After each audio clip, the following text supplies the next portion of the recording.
réaction à chaud suite à l'élimination de l'Olympique de Marseille en Ligue des Champions. Le ton est grave. Ce soir, je vais essayer quand même d'esquisser quelques petits sourires malgré la déception, malgré l'élimination. Voilà, je suis vraiment sous le choc. Vraiment, j'ai rarement été autant sous le choc après un match de l'OM parce que ce soir, en fait, ça a été la désescalade de la joie. À la mi-temps, on était qualifié. Ensuite, à l'égalisation de Tottenham, en plein milieu du match, en plein milieu de la deuxième mi-temps, on était en Europa League. Et à la 94e, on n'est plus rien du tout. En fait, on n'est plus ni en Ligue des Champions, ni en Ligue Europa, ni en rien du tout. La question qu'on peut se poser au-delà du match, c'est est-ce que la saison est morte. Moi, je pense que la saison est morte. Peut-être que c'est une réaction à chaud, peut-être que parce que je suis porté par mes émotions. Mais je pense que la saison est morte. On m'a dit oui à la Ligue 1. Mais le problème, c'est quoi? C'est que si tu vas jouer la qualif pour la Ligue des Champions l'année prochaine, tu vas être qualifié, mais tu vas être qualifié pour faire quoi l'année prochaine en Ligue des Champions? Voilà, là, si tu continues à jouer la Ligue 1 et que tu estimes que la saison n'est pas morte, tu vas jouer la Ligue 1 avec enthousiasme, et tu vas peut-être finir deuxième ou troisième et te qualifier pour la prochaine édition de la Ligue des Champions, mais tu vas montrer quoi? Qu'est-ce que tu vas montrer? Cette année, on avait une équipe compétitive, on avait une équipe armée. Quand je regarde les 11 joueurs qui sont alignés ce soir, je me dis que c'est possible. On avait une poule abordable. C'était la poule la plus facile sur laquelle tu pouvais tomber, sachant que tu étais chapeau 4. Au final, tu gagnes deux matchs où tu es à 10 contre 11, tu gagnes deux matchs où si tu ne les gagnes pas, c'est une faute professionnelle. Et puis les 4 autres matchs, bah, c'est des défaites. C'est des défaites. Francfort, les deux matchs, t'as pas existé. Tottenham, à l'aller, t'as manqué de réalisme et tu t'es fait tuer.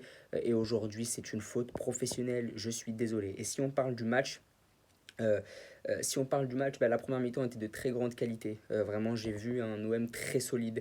J'ai vu une équipe qui était conquérante. J'ai vu une équipe qui allait chercher Tottenham. J'ai vu une équipe qui avait envie d'en découdre. Une équipe qui avait appris.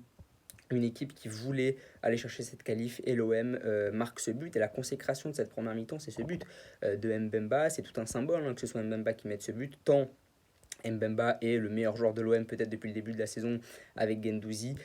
Donc voilà, ce but-là nous met sur orbite et on se dit on est qualifié. Et à ce moment-là, on se dit c'est fini, plus rien ne peut nous arriver. Il manque une mi-temps, mais on va défendre, on va bien jouer. Et puis ce qui se passe, c'est que malheureusement, et c'est peut-être le gain de toutes les équipes qui n'ont pas d'expérience, c'est de reculer. 1-0, c'est de reculer. Alors que Tottenham était complètement acculé. Tottenham avait peut-être rendu l'âme sur ce match. Tottenham ne voulait peut-être plus y aller. On sentait vraiment que Tottenham était déboussolé. En plus, Kanté n'était même pas sur le banc. On sentait que personne ne pouvait guider cette équipe. Son s'était blessé. Donc voilà, les planètes étaient un peu alignées. On sentait que Kane était esselé. On sentait qu'il avait plus de relais sur le terrain avec Son, mais il avait pas non plus de relais sur le banc avec son entraîneur Kanté qui n'y était pas. Kanté, pardon. Et donc forcément, à ce moment-là, on se dit l'OM a tout pour y arriver. Sans Son, sans Kanté, avec un Kane seul, on se dit que l'OM peut y arriver. Avec ce but du 1-0, on se dit l'OM doit continuer à jouer comme ça. Mais l'OM fait l'erreur de reculer. Et malheureusement, en Ligue des Champions, ça ne pardonne pas. Tottenham, c'est une équipe d'expérience. Tottenham, c'est une équipe qui est habituée à ce genre de match. Et forcément, lorsque tu leur laisses un peu d'espace, lorsque tu laisses un peu d'espace à Kane, lorsque tu laisses un coup de pied arrêté à 30 mètres, bah forcément, ça ne pardonne pas. L'Anglais qui marque ce but, qui pouvait s'attendre à ce que l'Anglais nous tue, parce que c'est l'Anglais qui nous élimine ce soir, hein, c'est lui qui égalise. Et puis voilà, que ce soit l'Anglais, il nous a gâché l'Euro, là, il nous gâche la Ligue des Champions. Alors là, si on devait un peu sourire, bah, c'est un peu l'ironie du sort, ce but de l'anglais. Puis derrière, tu fais que reculer, reculer. On multiplie les erreurs individuelles, on multiplie les erreurs techniques, on comprend plus. Si je devais faire du cas par cas, je dirais que Tavares a peut-être réussi son premier centre à la 84e minute. C'est quand même très très grave pour un joueur de ce niveau-là. Et je pense que Tavares n'était même pas le pire ce soir. Il faut aussi parler de Klose. Je pense qu'il y a un vrai problème avec Klose. Pourquoi est-ce que ce joueur finit toujours par être fatigué à l'heure de jeu? Il faut vraiment se poser les bonnes questions. Voilà, à un moment donné, il y a des individualités où ça pardonne pas.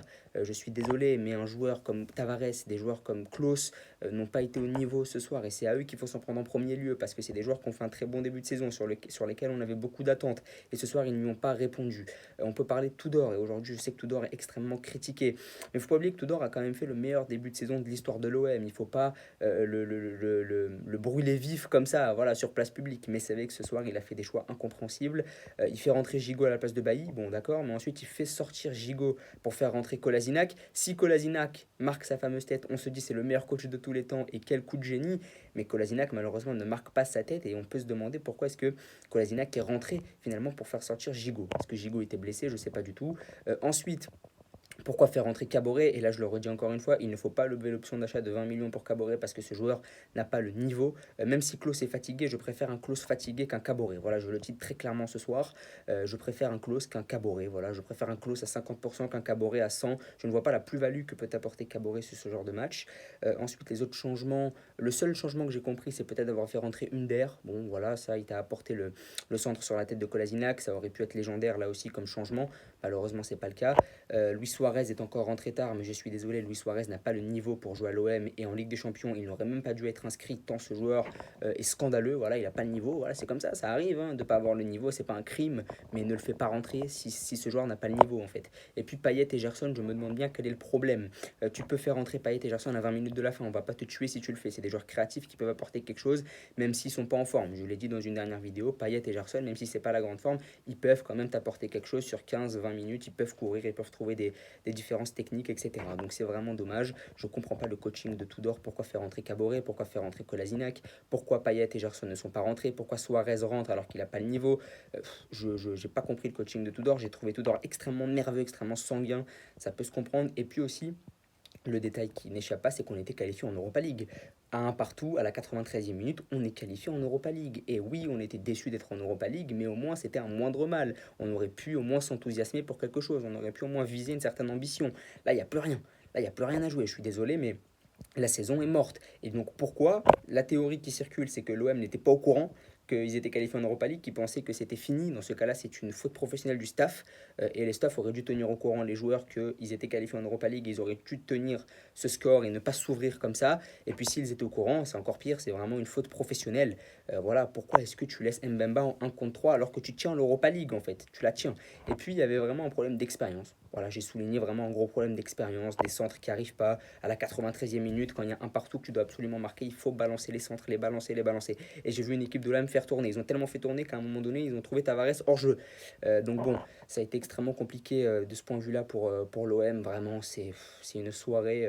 Je suis un peu porté par mes émotions, c'est le débrief à chaud. Je suis extrêmement déçu.